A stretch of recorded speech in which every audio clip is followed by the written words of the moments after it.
Hi everyone, it's Charissa here at Small and Scrappy.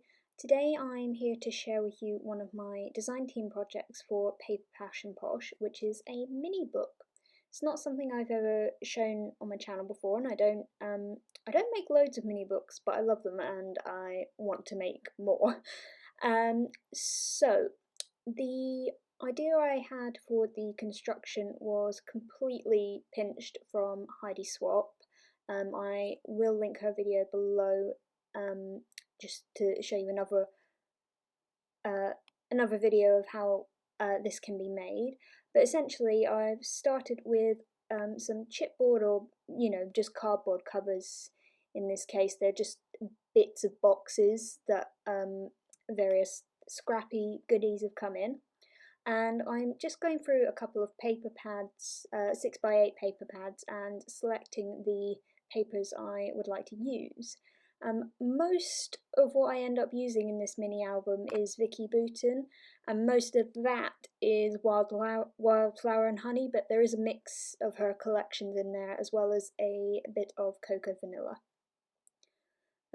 So I'm just going through and making sure I have all the papers in the size that I need. You do need them in 6x8 because, as you can see, I'm folding them over here to start making the pages.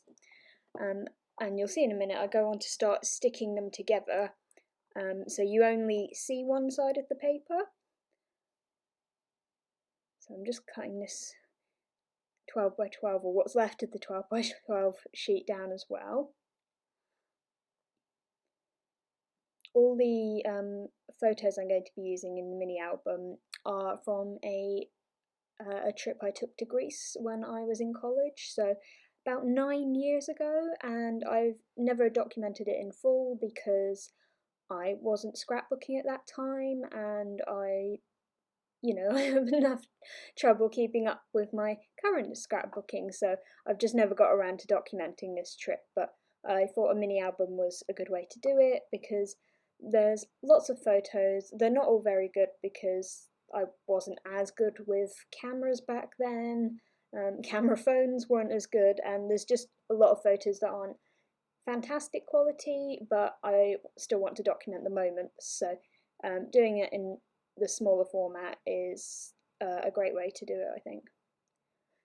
So I'm just cutting down this yellow circly paper here that I want to use on the cover of the book, but it was a slightly awkward size I had left, so I had to sort of cut it in bits to use it for each cover, if that makes sense. There's a little chip out of one side, so I couldn't use it all as I want. And I can see I've started scoring each 6x8 sheet in the middle there. That just helps when it comes to sticking them all together so they fold over nice and neatly, and that they don't start sliding all over the place and you get overhang or anything like that, which I do have a little bit of in my finished album, but I'm still pretty pleased with it. So as you can see, I've got all my 6x8 papers folded and ready to go there. So I've started sticking them down. What I do is only secure them with double-sided tape on 3 sides, and I do this with every inside page in the album, and that way every single page has a pocket for extra photos, which is something I'm planning to use in at least some places. So that's the first page, and you can see I've got the tiniest bit of overhang at the top there where the papers from the two different brands aren't quite the same size. One's Cocoa Vanilla and one's the Vicky Bouton pad.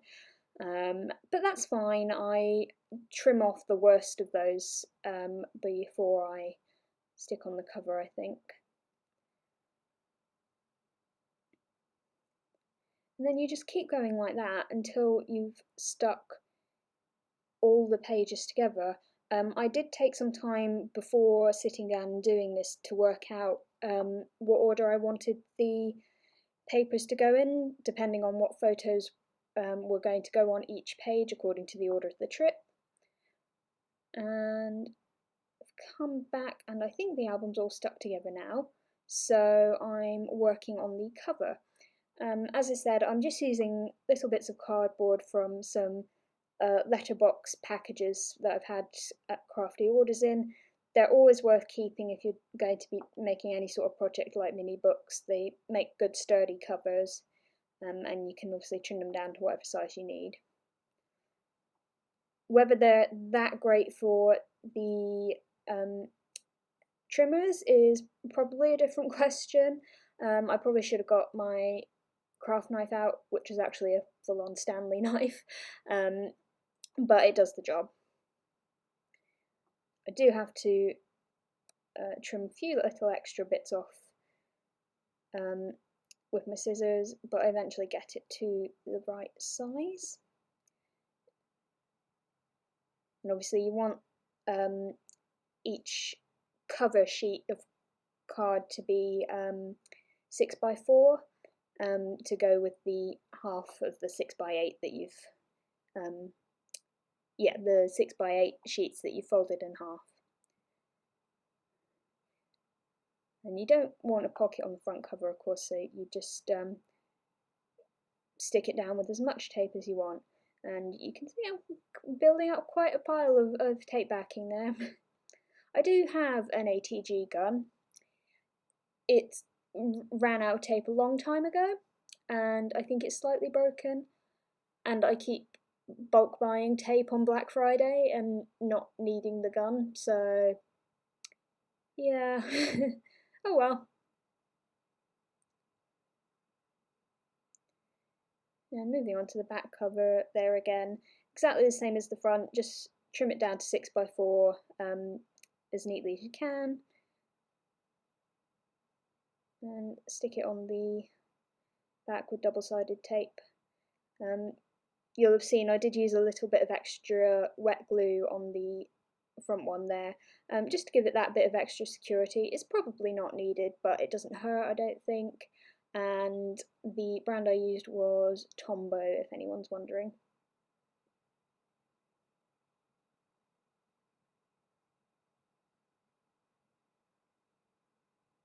Sorry, I've got a bit of camera wobble there.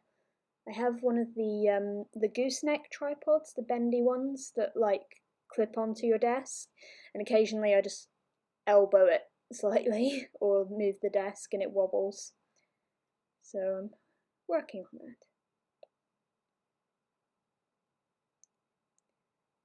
I'm using tweezers there to help me get the tape backing off, because I find sometimes if I've had a really long session and I've used my nail too much, it gets a little bit sore underneath, but I don't always remember to use the tweezers.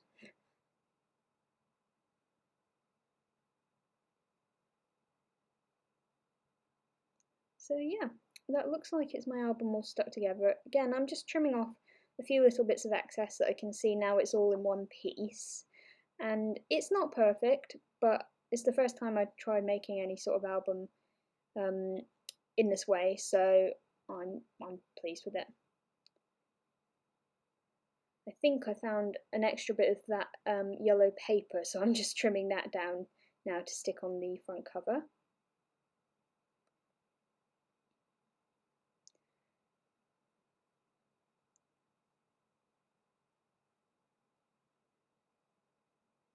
And again, just completely cover it in adhesive. No need to leave any pockets on this one. It's just for the internal pages if you want a bit of extra space. Now for some reason I don't know why I didn't trim the paper completely down. Oh yes, because you'll see in a minute, the idea is that you have a bit of paper to fold over the middle. Obviously that doesn't work in the same way if you're using smaller pieces or different colours, which you can do for the front and back covers. So I had to go and then trim it off after it's been stuck on and made a little bit of a mess, but it's fine. Now, this is the main reason I'm making the video, is to show you this gorgeous cut file from Paper Passion Posh. I am on the design team, so I have been sent these files to work with for free, but I chose this one because I loved it. as soon as I saw it, it made me think of this trip, and I knew I wanted to use it in documenting that. So you saw there was a range of different pot shapes. I only end up using a couple because of the size of the album and the size I've printed them, but I've saved the others to use later. And I've just backed them with another piece of paper from the Wildflower and Honey Vicky Boutin collection. The orange colour just reminded me of the terracotta pots, so it was sort of perfect, and again, that linked to the subject of the mini album. I think that swirly one I've used on the go on to use on the front is my favourite. But there's several in the design, and they're all very pretty. I'm just going through some embellishments and also any papers I've got that I might want to fussy cut things from. I need to find a bit to use to cover the binding as well. So I know at this point I want to use well, I was going to say a darker colour, but apparently not. I think I toyed with the idea of that blue paper, but I didn't want to waste the frames on the back side of that. Those are from the Let's Wander collection, the previous Vicky Boutin collection to what's now out, which I can't remember the name of. In the end, I go with this black and white floral, which I think is from Jen Hadfield, This Is Family, so it's another different collection, but I had this paper around the same time. It was in the same Mind the Scrap kit that I had the Vicky Boutin pad with, I think, so it goes together very well, I think. And I'm just trimming that down. I think I trimmed it to about 2.5, 3 by 6. So it's enough to fold around the spine there. And I'm just distressing the edges just to give it a little bit more interest and texture. I am using a distressing tool, but it's not one of the fancy ones. I know there's a Tim Holtz one. That's just a little cheapie that I got at Crop. It does the job perfectly well, and I love it. I used to always distress things with scissors or just curl them up with my nails, and it was one of those tools that I always thought, oh, I don't need that, that's fine. And then I got one, and it has changed my life a bit, so would recommend. So for sticking the binding cover to the book, I've just put tape on all 4 edges and stick it down on one, and then, as I said, just curl it around the spine. Try and get it as straight as possible. Sorry I'm going off camera a bit there, but I hope the explanation makes sense. So I do curl the edge up a little bit as well, mainly because I know I want to use that piece of rickrack that I had flying around a bit to tuck under the paper. I figured that for some reason that my glossy accents might be a better glue for that.